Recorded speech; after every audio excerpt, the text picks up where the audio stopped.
Et bonsoir à vous tous, bonsoir online. C'est vraiment un privilège et un plaisir d'être là. Et merci Elodie pour les compliments du pulled pork.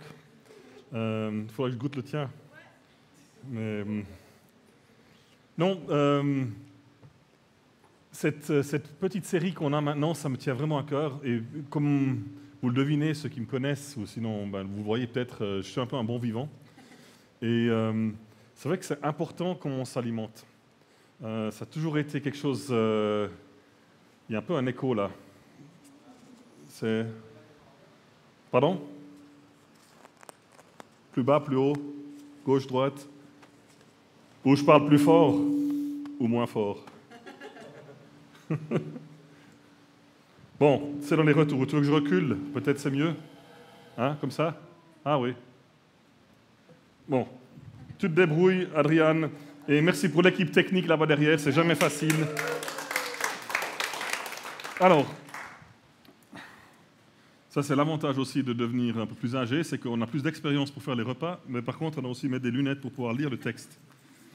Donc on est dans cette série cet été, et on va pour les prochaines semaines parler de l'alimentation spirituelle. Et finalement, l'alimentation, c'est quelque chose de très important. Si tu veux vivre, je veux dire, il faut que tu t'alimentes. Et puis, j'ai trouvé une chouette image, là, de tout ce qui est alimentation saine.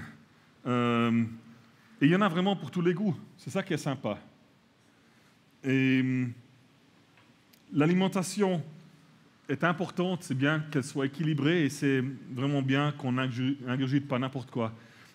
Sauf erreur, sur des études qui ont été faites, vous savez que la peau, elle se renouvelle en quelques jours, l'épiderme, la partie toute supérieure, puis finalement, de la même manière, toutes les cellules du corps, toutes les parties molles du corps se renouvellent, je crois, quelque chose en 7 ans. Donc si pendant 7 ans, tu bouffes que des McDo, tu risques de ressembler à un Big Mac à la fin, tu vois. Et finalement, alors plaisanterie à part, mais ce que tu ingurgites, ce que tu prends dans ton corps, c'est aussi ce qui va ressortir de toi, c'est comme tu vas te sentir et ça va aussi avoir un impact sur la manière dont tu es, la manière dont tu vis. Et on cherche un peu la définition d'alimentation. J'ai trouvé une définition pas mal. Donc l'alimentation, c'est une substance habituellement ingérée par un être vivant, donc en principe nous tous, lui fournissant les matières et l'énergie nécessaires à sa vie et à son développement. Donc l'alimentation, ça fournit la matière et l'énergie nécessaires à sa vie ou à sa survie et à son développement. Donc ça c'est vrai pour nos corps, mais c'est aussi vrai pour nos âmes. Au niveau spirituel, on veut regarder un des aspects de l'alimentation spirituelle ce soir. Et au fait, c'est le titre de ce soir, c'est « Alimente ta foi ». Évidemment, alimente bien ta foi. Donc, on a défini alimentation, ça c'est un peu mon côté scientifique. Et donc, regardons ce qu'est la foi, puisqu'on veut l'alimenter, on veut qu'on se l'alimente. Donc, que dit la Bible au sujet de la foi? Hébreux 1, verset 11. Or, la foi, c'est la ferme assurance des choses qu'on espère, la démonstration de celles qu'on ne voit pas. Et puis, je ne sais pas si vous avez pu écouter le message de Maxime Morier il y a quelques semaines. Il a bien défini l'espoir et la foi. Il a dit que l'espoir, c'est les choses qui nous alimentent, qui sont en nous, et la foi, c'est la tasse, comme un bon café, qui tient l'espresso avec lequel on peut le consommer. Donc c'est vrai que c'est une jolie image. Si vous n'avez pas pu entendre ce message, allez online et puis rattrapez ça. C'est vraiment une super image de montrer que la foi est importante et qu'il y a une chose qui est dans l'assurance, on a l'espérance. Et on dit bien que l'espérance meurt en dernier, c'est bien pour ça. Et tant qu'il y a l'espoir, il y a la vie, si on veut. Vous connaissez bien ce dicton. Alors, on a défini l'alimentation, on a défini la foi. Maintenant, donc c'est la foi, c'est pas le foie, hein, le truc là où il faut faire attention quand on boit trop de vin. Mais alors ça sert à quoi, la foi? Elle sert à mettre en action la puissance de Dieu. Et là, on parle de Dieu, ce Dieu qui est le créateur de l'univers. Ce Dieu, quand il prononce une parole, tout l'univers apparaît. 10 puissance 70 watts. Donc 70. L'énergie complète de l'univers visible. Une parole et paf, ça apparaît. Donc cette puissance, ce pouvoir, elle peut être mise en action par la foi. Et Jésus l'explique ainsi en Matthieu 17, verset 20. C'est parce que vous manquez de foi, leur dit Jésus. Donc les disciples et les gens avaient essayé de faire quelque chose et puis ça n'avait pas marché. Je vous le dis en vérité, si vous aviez de la foi comme un grain de moutarde, vous diriez à cette montagne, déplace-toi d'ici à là, et elle se déplacerait, rien ne vous serait impossible. Alors tous ceux qui ont ras-le-bol d'avoir les bouchons sur l'autoroute entre ici et le Valais, ben, la foi comme un grain de moutarde, on pourrait avoir les Alpes valaisannes en canton de Vaud, quoi. De l'autre côté, là où il y a plus de place. Bon, après, il y en a peut-être d'autres de l'autre côté qui voudraient les faire revenir, etc. Mais avoir une telle foi, les montagnes de ta vie, les choses qui t'empêchent d'avancer, qui t'empêchent de voir plus loin, ces machins qui sont impossibles, dis à la montagne avec foi, déplace-toi, et la montagne se déplacera. Elle devra se déplacer. Ce n'est pas une mince affaire. Et ce n'est pas seulement la montagne qui se déplace, mais c'est la même foi qui a permis à Jésus de multiplier la nourriture quand il n'y avait pas assez à manger. Donc 5 pains et 2 poissons, et des milliers de personnes ont eu à manger. Et il y avait encore une douzaine de corbeilles qui ont été ramassées avec ce qui restait. Ça, c'est incroyable.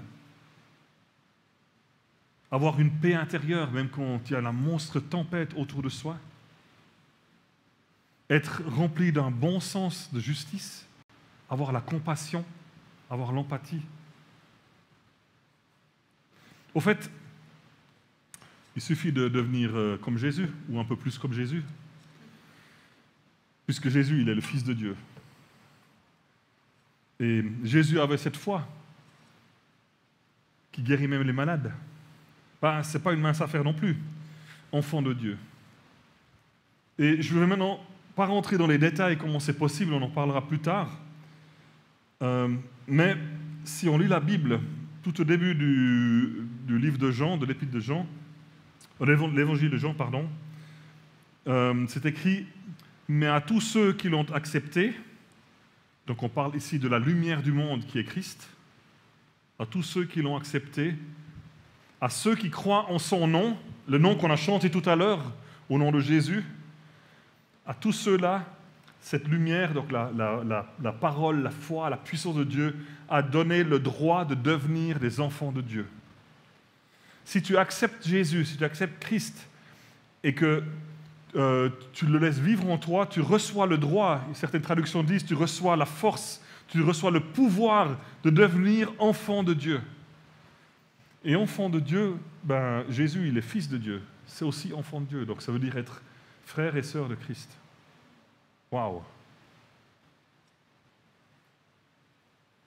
Donc, si je veux nourrir, alimenter ma foi, une des choses les plus importantes là-dedans, c'est de savoir qui je suis. Et c'est de savoir, vraiment de savoir que je suis un enfant de Dieu. Et pour moi, c'est ça le premier point. C'est que je sais que je suis un enfant de Dieu.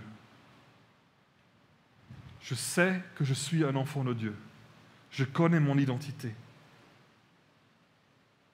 Et en tant qu'enfant de Dieu, je peux m'inspirer de Jésus et m'appliquer à agir de plus en plus comme lui et apprendre à devenir de plus en plus comme lui.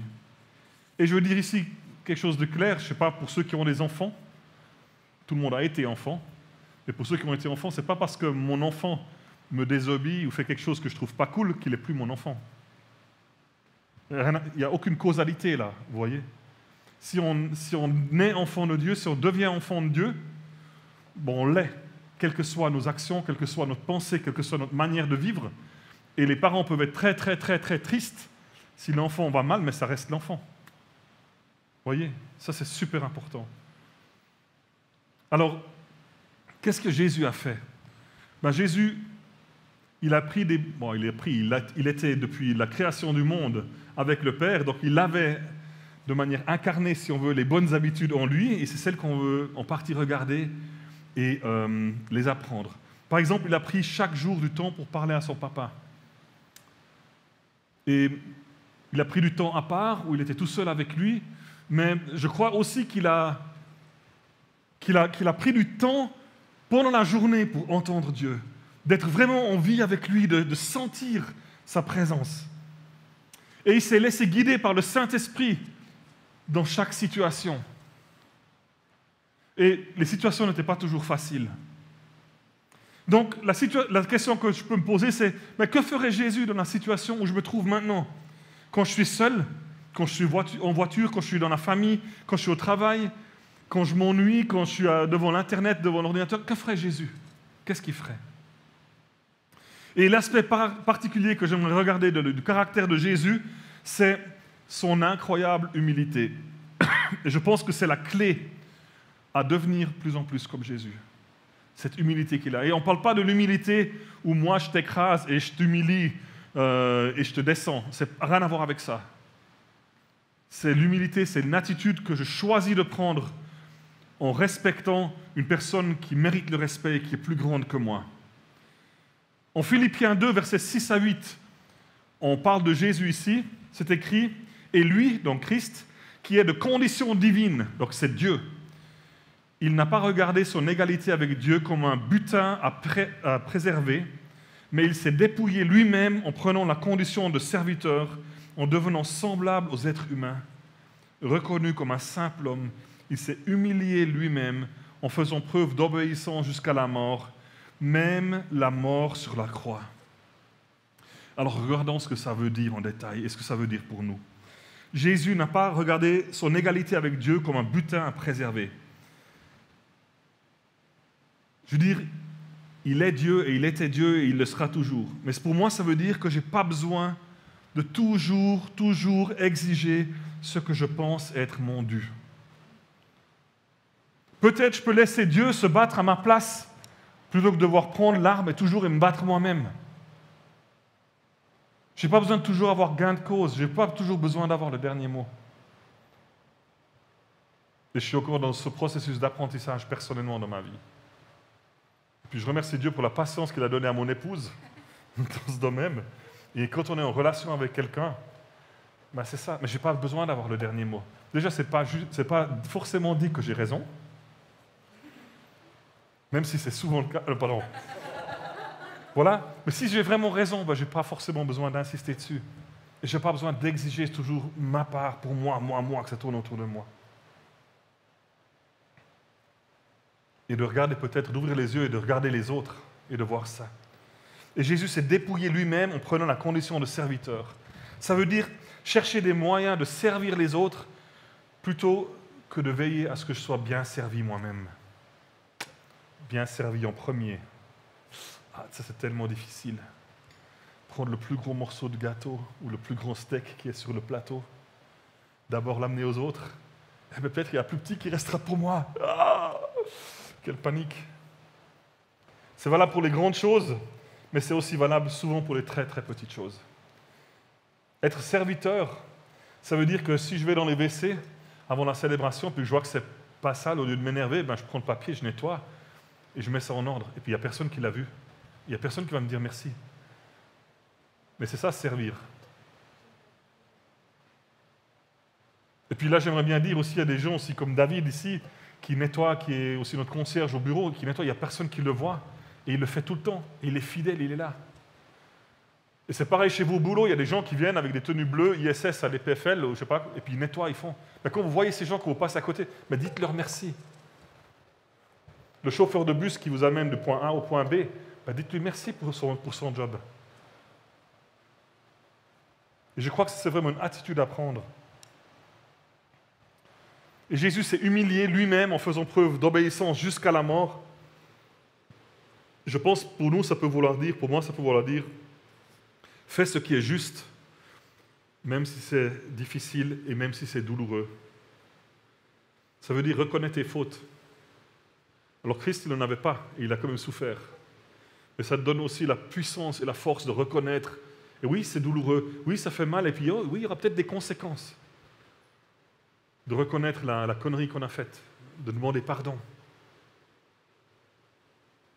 Mais ça veut aussi dire prendre sur soi d'aider quelqu'un qui souffre dans la société, physiquement, psychiquement ou financièrement. Ben oui, j'aurai peut-être un peu moins d'argent à la fin du mois pour moi, mais la personne aura plus. J'aurai peut-être un moins grand repas, mais je l'aurai partagé. Ce que je veux dire, c'est que la difficulté d'une tâche ne devrait pas nous empêcher de faire ce qui est juste, ce qui est pour la justice et ce que Dieu attend de nous. Et être les enfants de Dieu, devenir comme Jésus, ce n'est pas facile, mais c'est Dieu lui-même qui nous donne la motivation et la force pour faire cette volonté. Donc on ne doit pas essayer de le faire par nos propres forces. Et c'est écrit dans Philippiens 2, verset 13, « En effet, c'est Dieu qui produit en vous le vouloir et le faire pour son projet bienveillant. » Donc, si je n'ai pas le vouloir en moi, c'est probablement que j'empêche Dieu d'agir et de mettre son vouloir en moi.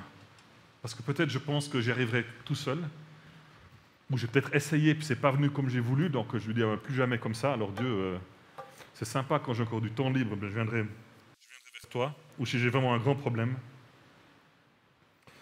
Et sachez aussi que si nous ne sommes pas encore arrivés au but, au fait, ce n'est pas vraiment grave. L'important, c'est de se mettre en route et de ne pas s'arrêter. De se relever si on glisse et si on tombe, et de relever notre prochain si lui il a glissé ou s'il est tombé. Dans 1 Jean 3, verset 2, c'est écrit « Bien-aimés, nous sommes maintenant des enfants de Dieu. » Vous voyez ça? Nous sommes maintenant des enfants de Dieu. Et ce que nous serons un jour n'a pas encore été révélé. Là, il parle du moment quand on verra Christ face à face. Mais nous savons que lorsque Christ apparaîtra, nous serons semblables à lui, parce que là, nous nous verrons tel qu'il est. Mais on reste des enfants de Dieu, on l'est déjà, même si on n'est pas parfait. Et l'implication de cette attitude d'humilité et la promesse qui vient est vraiment importante pour ta vie et pour que tu puisses avoir la puissance de Dieu qui agit en toi. Donc, alimenter sa foi, ça veut dire je sais que je suis un enfant de Dieu et j'apprends l'humilité de Jésus ou d'être humble comme Jésus.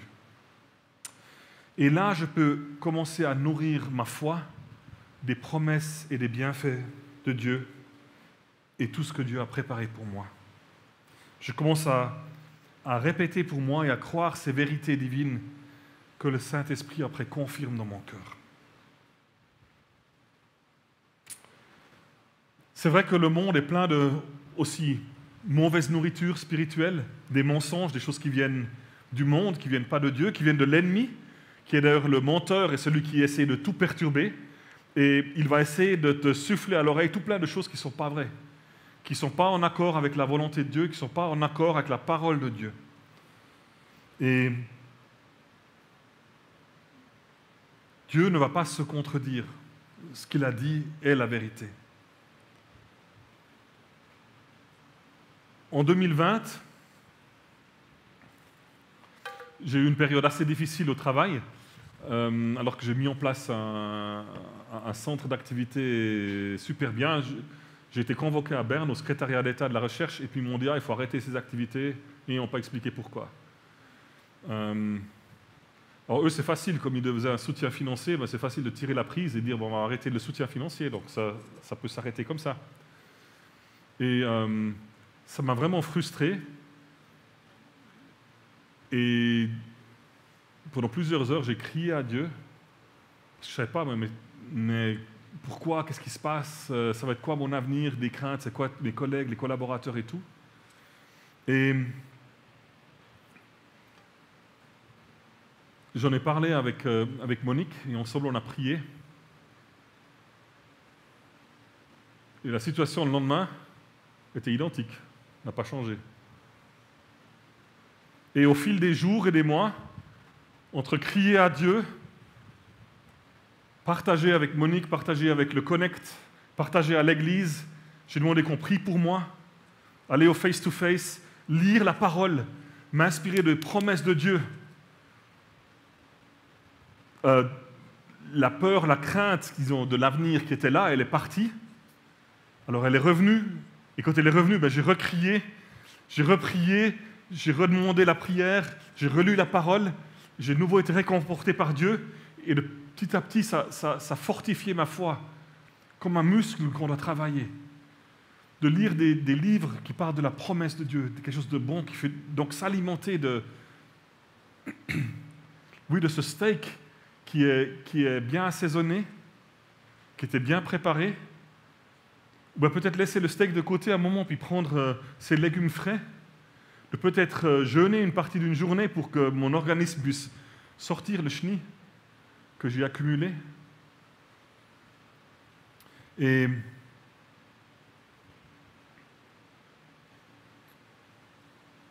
un frère m'a envoyé une petite vidéo avec un psaume où c'est écrit que Dieu voit les mauvaises personnes qui parlent contre toi, mais je, dit le Seigneur, vais faire que tes ennemis tombent dans leur propre piège et tu pourras continuer à poursuivre ta route. Là, on parle de automne 2020, donc il y a quelques temps.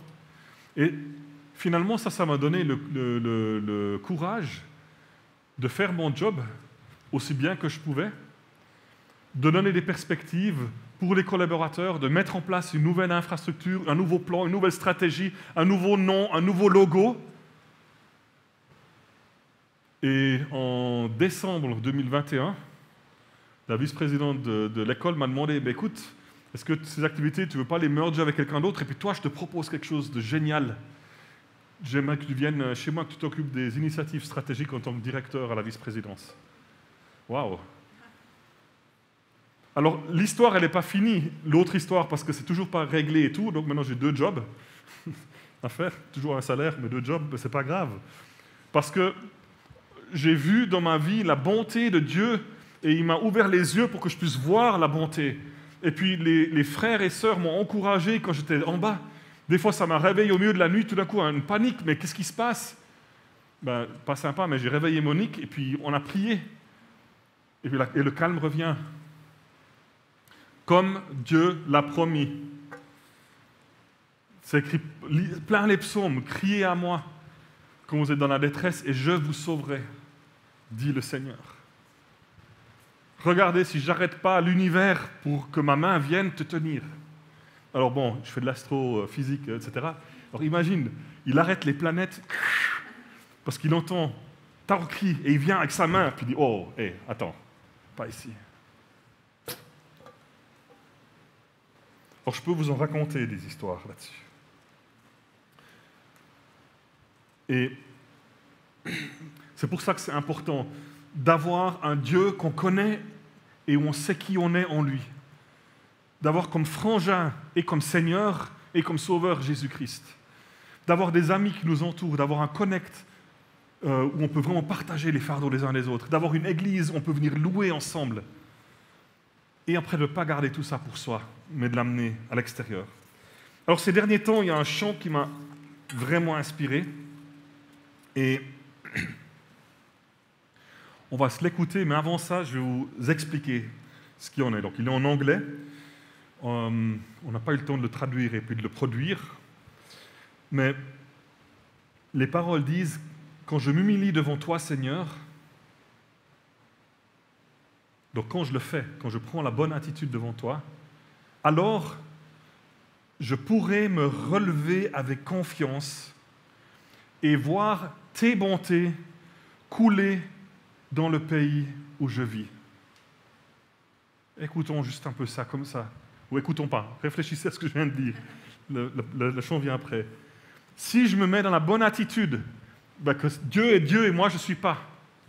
Alors je peux me relever en tant que fils de Dieu, ambassadeur du Très-Haut, celui qui a les tout pouvoirs. Et il enlève de mes yeux ce qui m'empêche de voir les bontés qu'il a déjà mis dans le pays où j'habite. Dans le pays où j'habite, là où tu es, à chaque place où tu es. Dieu, il est bon. Il ne peut pas être différent que bon parce que c'est dans sa nature. Et Dieu déverse ses bontés sur nous, tout le temps, tout le temps, tout le temps. Il faut les voir et le réaliser. Et avec la foi, si je me rappelle ce que Dieu a fait dans ma vie, si je lis les paroles, si je vois les gens changer autour de moi, ben je peux proclamer, et c'est ce qu'on va entendre après dans le chant, que je crois que le sang de Jésus me lave de toutes mes fautes. Je crois que la puissance de la bonne nouvelle, celle que Christ est mort à la croix, restaure ceux qui sont brisés. La puissance de la bonne nouvelle te restaure si tu es brisé. Brise tes chaînes si tu en as. Je crois que la malédiction du péché a été brisée quand la pierre a été roulée et que Jésus est ressuscité.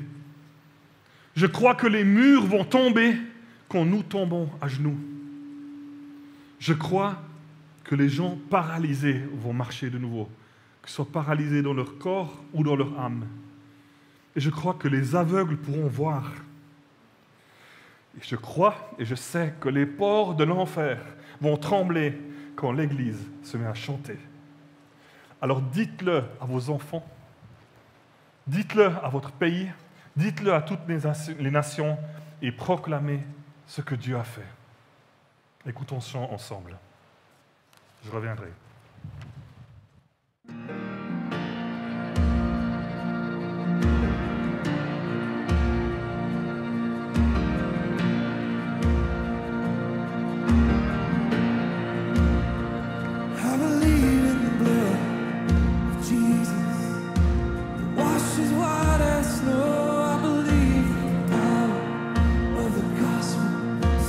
Makes the broken whole.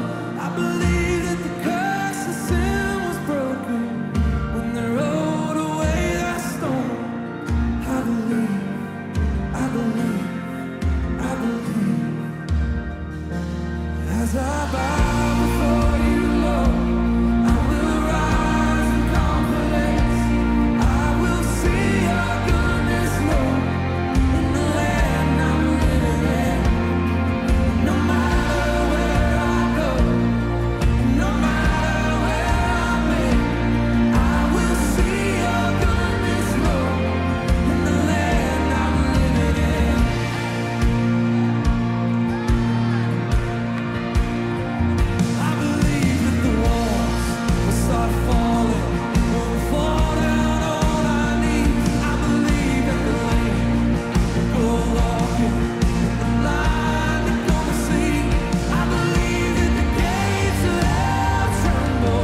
Waouh!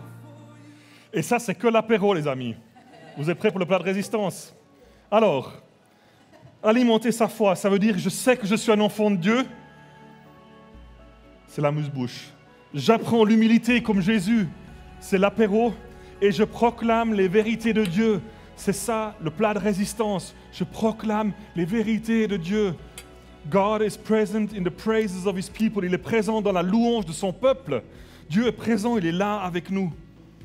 Et l'implication de cette attitude d'humilité qu'on peut avoir, elle vient droit du texte de Philippiens qu'on a vu tout à l'heure. Et là, les amis, lisons ça ensemble. Philippiens 2, versets 9 à 11. Et c'est pourquoi Dieu l'a élevé à la plus haute place et lui a donné le nom qui est au-dessus de tout nom, afin qu'au nom de Jésus, chacun plie le genou dans le ciel, sur la terre et sous la terre, et que toute langue reconnaisse que Jésus-Christ est le Seigneur, à la gloire de Dieu le Père. C'est ça le principe. Si on s'humilie, si on prend la bonne attitude, si je sers avec foi, ma foi sera agrandie. Si je fais les choses qui sont peut-être désagréables, si je fais la volonté de Dieu, si je m'inspire de lui, si je le cherche chaque jour, alors, tout comme Christ, Dieu va nous élever et va nous donner la place. Et nous pourrons proclamer avec tout le monde, toute la création, que Christ est Seigneur. Et chaque genou va tomber à terre. Et voilà la finalité.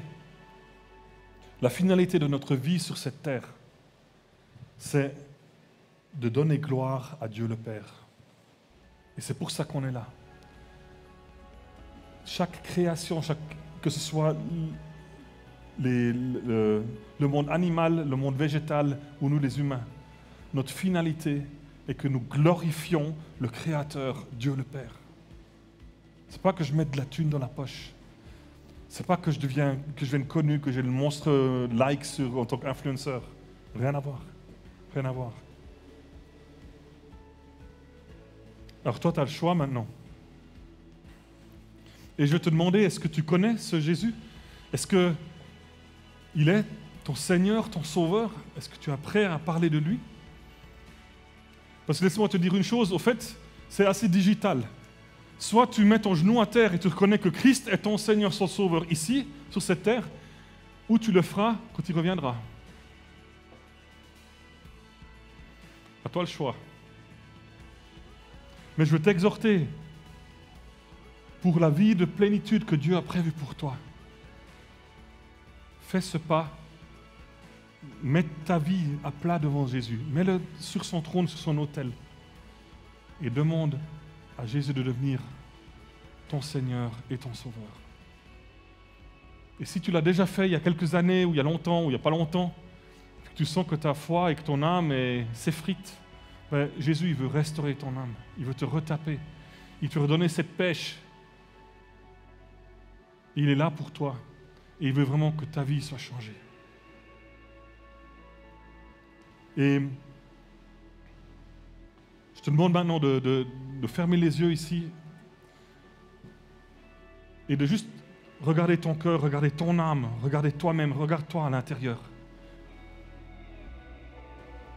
Et je veux prier pour nous. Et si c'est quelque chose qui te parle, bah, tu peux juste prier avec dans ton cœur. Seigneur Jésus, tu vois que j'ai essayé d'être roi à la place de toi. J'ai essayé d'être Dieu à la place de Dieu et je te demande pardon. Et c'est vrai que je me casse la figure là-dedans à nouveau et à nouveau et à nouveau. Alors je te demande de me pardonner. Pardonne-moi ces fautes. Pardonne-moi ce mésalignement avec ta volonté, Seigneur. Et merci qu'à la croix, tu es mort pour moi et que tu as payé pour ces fautes pour que je puisse être ton enfant. Et je veux proclamer que je crois en toi, Jésus. Je crois que tu es le Sauveur et le Seigneur et tu es le roi de ma vie. Et je crois à ta parole que je peux être inclus, que je suis inclus dans les enfants de Dieu, avec tout ce que ça implique. Et aide-moi dans le quotidien de vraiment marcher selon ta volonté, de chercher ta volonté, de parler avec toi, de te suivre et de recevoir en temps voulu par toi la couronne que tu as prévue pour moi, en ton temps quand toi tu l'auras prévu. Merci que tu es fidèle et que tu es bon. Merci que ta parole est la vérité. Seigneur Jésus, je te loue, je veux t'adorer. Et toi, tu es le seul qui est digne de recevoir louange et adoration. Amen. Amen. On veut prendre maintenant un moment de réflexion, un moment qu'on appelle face-to-face, où tu peux venir face à face avec Dieu. Et je vais laisser 3 questions avec toi. Est-ce que tu sais que tu es un enfant de Dieu? Est-ce que tu sais ce que cela implique? Et es-tu prêt à apprendre l'humilité avec Jésus comme exemple? Pas avec moi, pas avec quelqu'un d'autre, mais juste avec Jésus comme exemple. Et quelles sont les vérités que Dieu a fait dans ta vie que tu pourrais proclamer au cours de la prochaine semaine? Et pendant ce temps, Stéphane et Monique vont aussi être à disposition, à ta gauche. C'est quelque chose à parler dans le texte aujourd'hui. Laisse-le pas juste traîner. Viens parler et demande aussi la prière. Demande qu'ils écoutent pour toi si tu n'arrives pas à écouter toi-même. Mais c'est un moment pour toi, un moment de face à face entre toi et ton Dieu créateur qui t'aime infiniment. Et après cela, on va passer dans un moment de louange encore avec un dernier chant qui va passer. Et je vous invite maintenant pour tout à l'heure aussi de vous lever et puis d'acclamer Dieu, sachant que Dieu est présent dans la louange de son peuple. Amen.